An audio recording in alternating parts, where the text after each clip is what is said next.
The doctor is in the house. I am here with Dr. Alexander at South Texas Brain and Spine Center, and to date we've been able to elaborate a little bit more on some issues that many of us deal with, whether it be pain in your extremities or any type of a tumor or discomfort that you haven't found a solution for. There are solutions, and they're right here at South Texas Brain and Spine.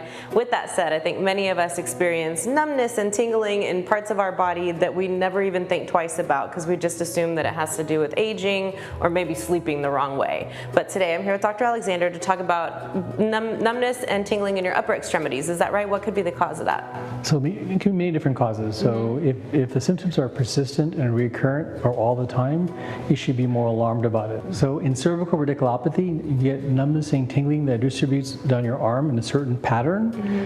It has weakness, has numbness, decreased reflexes. If patients are really advanced, it can cause problems with walking. They feel like they're drunk walking. It can cause bowel and bladder dysfunction. So this is a model of the cervical spine. There are 7 different segments, and these are the discs that's in between. Again, it allows you to have shock absorbing movement of your neck, and the disc can cause pressure on the nerve root, and that's what causes the pain down in your fingers or arms. And then typically we usually recommend, if it's conservative, it's not very large, we do injections with pain management, we have you do physical therapy, try anti-inflammatories, muscle relaxers, those type of modalities, and then we usually keep surgery as the last option, unless you have a major like weakness, numbness, those type of things. Everyone has this fear of surgery, but it's not a major surgery, so say that we fail conservative treatment, we need surgery. Typically we make an incision from the front. The disc is anteriorly. Everyone thinks the neck is way back posteriorly, but actually the disc is anteriorly, so we remove the disc.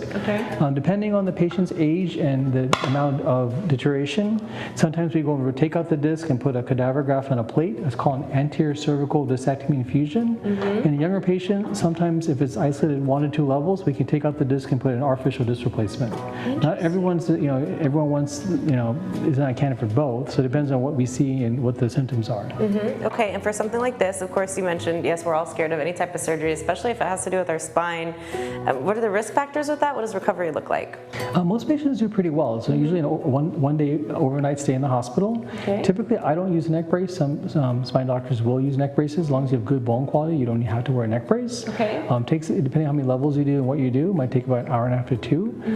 The risks are overall there. Any type of surgery, risk of dying is about 1%. Spinal cord injury, paralysis, weakness is 1 to 2%. Whenever you go from the front, you're going to expect problems swallowing, your voice to be hoarse. It's just the approach and being intubated, and the infection means 1%. So the risks are there, but again, we want to prevent chronic damage to your nerve that you can recover and lead a functional life. Once you have surgery, the goal is to get back to normal life in 6 to 12 weeks and forget you had surgery. Okay, and then after that, the rest is history. Are we at a higher risk of getting this problem again in a different part of our spine, or should we be good? Well, typically people, the reason they get to this state is from either abusing their body, getting in accidents, so you have to kind of change your lifestyle a little bit and try and alter what you can. Some people can't. If you work in the refinery, it's very, very hard on your body. They pay you a lot, but then it really abuses your body, so it puts you at a higher risk for having further problems. Just finding that balance, right? But ultimately taking care of your body, paying attention to the signs and symptoms that you carry, and not being so stubborn that you won't go and seek professional help. So visit your doctor, contact our friends here at South Texas Brain and Spine Center, and make sure you find a solution for whatever that pain may be. If it feels weird, give it some attention and find a solution. Definitely mention that Coastal Living sent you when you give them a call. Thank you. Coastal Living's Doctor in the House is paid for by South Texas Brain and Spine Center.